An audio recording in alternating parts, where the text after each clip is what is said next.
Alright, this is the end of semester summary for Physics 112 at CGCC with Professor Weaver.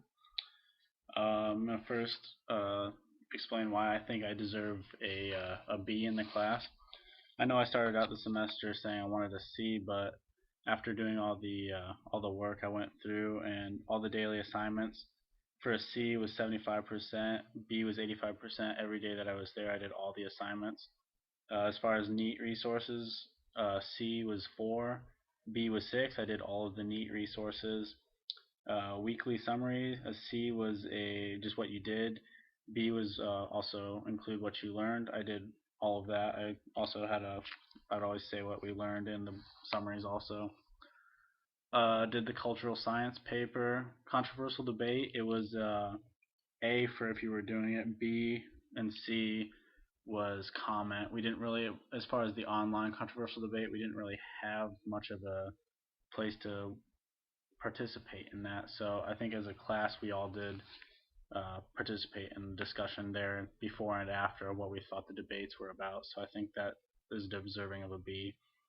And as far as participation and attendance, showing up, I only missed one day of class, and that was due to a funeral back east I had to travel for. So I think that is well deserved of the 85% that is covered in the B. So I think that is a pretty good summary of why I deserve a B in this class. Moving on, as far as for the summary, I'm just going to kind of go through, show a bunch of the pictures and what we did throughout the weeks, and talk a little bit about that. So right here, this is the first picture I took. First day, found out with the groups, we got broken down into different groups that we didn't really know at first, but turned out by the end of the semester you became pretty good friends and you knew a little bit about each one of those people at your table. But they had taken previous class the first half of the semester, Physics 111, I believe it was, with Professor Weaver. So they explained to me that you want to take pictures for the summaries, and they definitely helped me out with that. And they kind of taught me how to use this program, this screencast-o-matic that we use.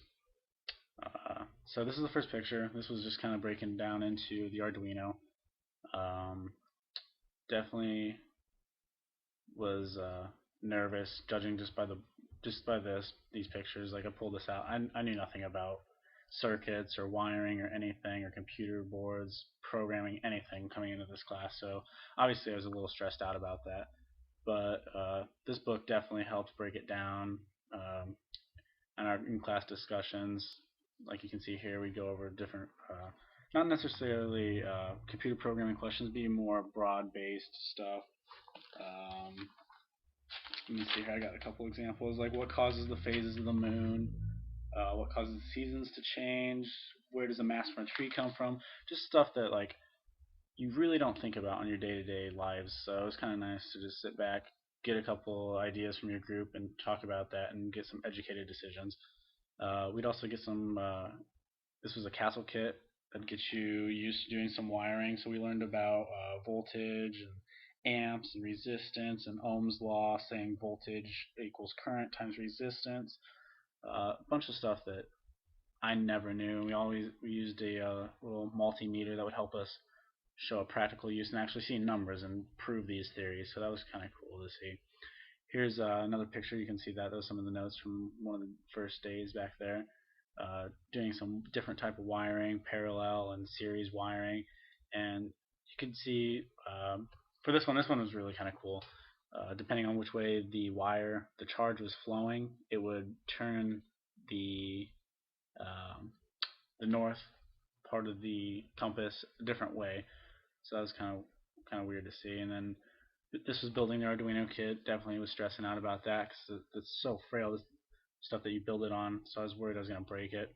You can see the breadboard over here and all the different wires and circuits and LEDs, light emitting diodes, all that good stuff that we learned about in this class. Let's see, just go through here. This was the first project.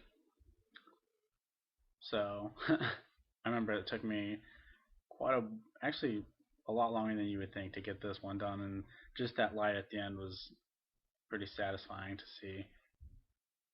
And as we got further into the class, we started getting kind of a little more intensive problems that we'd have to sit down and think about as a group more so. This project right here, we were given a little worksheet, and it had a human body on the back of it. Let's see here, let me pull it out here.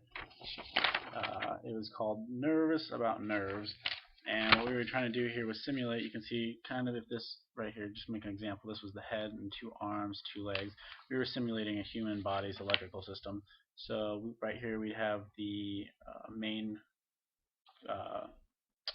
nervous system, so our spinal cord in a sense, and whenever we were testing it, Professor Weaver came over and actually cut it, simulating paraplegic and quadriplegic depending on where the wire was cut. So that was kind of cool to put that into a real life sense. You can see it right here where the body laid out. The video didn't actually turn out, but it did actually, it worked. And then we went over some circuits, ran over some problems. Say this light bulb, if you were to cut it, or cut the wire at A, what would happen? 3, 9, and 10 would go out. The rest would go because they were in parallel. These ones right here, so if you pulled out bulb 4, 5 would get dimmer, and or let's see, this one would get dimmer and that would get brighter.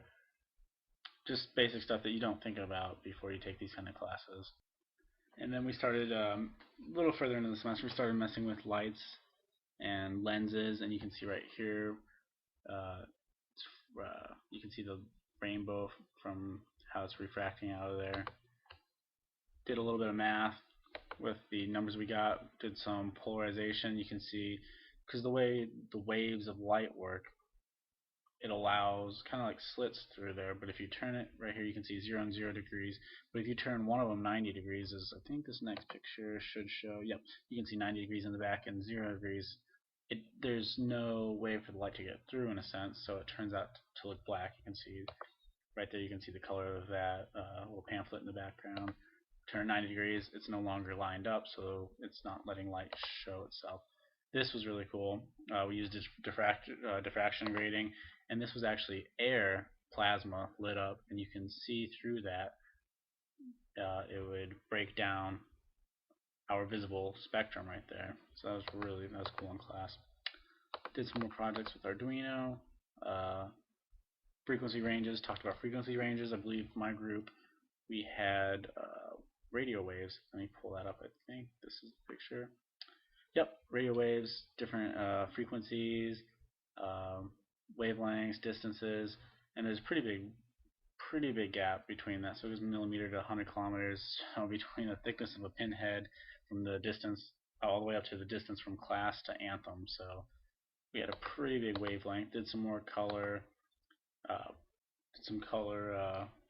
problems and stuff, and this was kind of like a little puzzle. It dealt with the primary colors of light and the subtractive colors of light. So primary was the red, green, and blue, and subtractive would be cyan, magenta, and yellow. And then we also, this kind of blew my mind, whether something is transparent or opaque is dependent on the wavelength.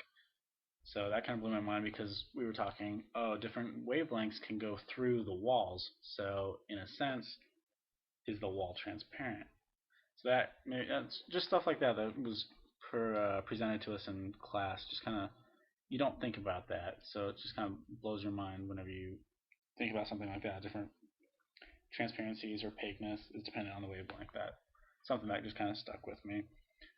We also, this kind of goes along with the laws of refraction and reflection. Went over laws of refraction, so Snell's law. So n1 sine theta 1 equals n2 sine theta 2.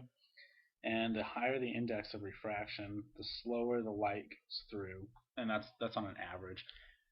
So that was kind of cool. And then I remember Professor Weaver said something about the glass, if it had a highest refraction, what was it? It was some kind of memory glass, and he made the comment that if you held it up to the forest for a couple of years, you could take that glass back in, and you could, once the light made it through, you could essentially see what happened. I had to kind of talk to him after class, like, there's no way that's true, and he, yeah, just kind of, we had a little laugh, the fact that I did believe that for a second, but you never know. And then we also talked about lenses, and the magnification in a sense. So right here you'd have your height of your object and the distance from your lens, so 15 and 15 in this sense, and then your focal point right here you can see is 10 centimeters. And let me switch over to this other picture. I think I have a good picture. Yep. So the DO, distance of object and height of object 15, 15, focal point 10. So then we have a little math problem that we were presented and breaks it down to DI equals FDO over DO minus F. So DI 10 times 15, so 150, and over DO minus F, so 15 minus 10, 5. So 150 divided by 5, 30 centimeters would be the distance of the image. Let me go back here. So distance of the image, boom. And then, so height of the image, HI over HO, but you got to find your magnetism first. So negative DI over DO, so negative 30 over 15, negative 2. So it's going to be down in this sense down here, and it's going to be inverted. So now you get your magnetism. You can do the M equals HI over HO, so negative 2 equals, you got to do some little reverse math here, so it's M equals negative 2 times 15 equals HI, so negative 2 times 15, negative 30. So your distance, your height of the image is also 30. So in a sense, this one makes sense. Magnetizes times 2, 15 times 2, 30, 30. So you can see right here would be the image itself that you would see looking through that lens. So then the last week of our class, what we were working on, we were just building that basic foundation of how to essentially program wire correctly without burning up some circuits or resistors, and essentially not frying our $120 Arduino kit so we could get this final project done. But so last week of the class we presented our final projects. Everybody did. It was kind of cool. This semester we got to choose, because at the beginning of the semester we kind of looked through some different projects, Arduino, and a lot of us had some different ones that stood out necessarily to us. So Professor Weaver, instead of just doing the normal Furby or Tickle Me Elmo, we got to hack different stuff and do a lot of stuff that was more so interesting to us, which I thought was a lot cooler than necessarily a Furby, because I don't know, the one that stuck out to us, we did a 4x4 cube, and I kind of like lights and stuff and how that stuff works. I didn't feel like going and necessarily messing with a Furby or anything, so I thought that was really cool. Professor Weaver let us do that. But here, this one was one of the students. I'm going to go through some of them. It was kind of a voltmeter, so you would take the two positive and negatives, and it would read out the voltage, so you could test your batteries in a sense. And that's what this student was going to use it for, because she said she always had trouble telling if a battery was good or not. This one right here, kind of a car backup sensor in a sense. It would read out the distance on the screen. Kind of the same thing. It would send out a wave, come back.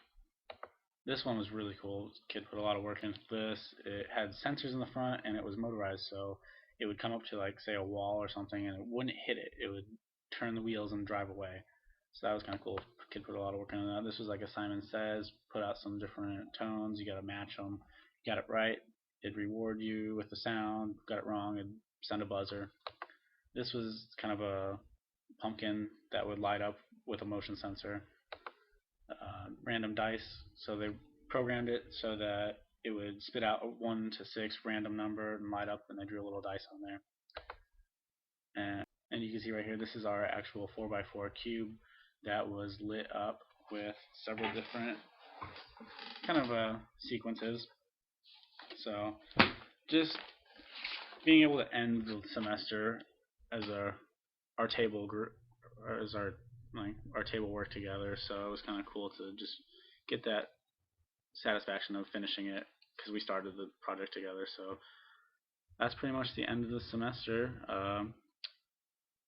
Kind of went over why I think I deserve a B in the class, and went over could have used probably another 15 minutes to discuss what we learned, but definitely looking back on it, definitely learned a lot about real world application stuff.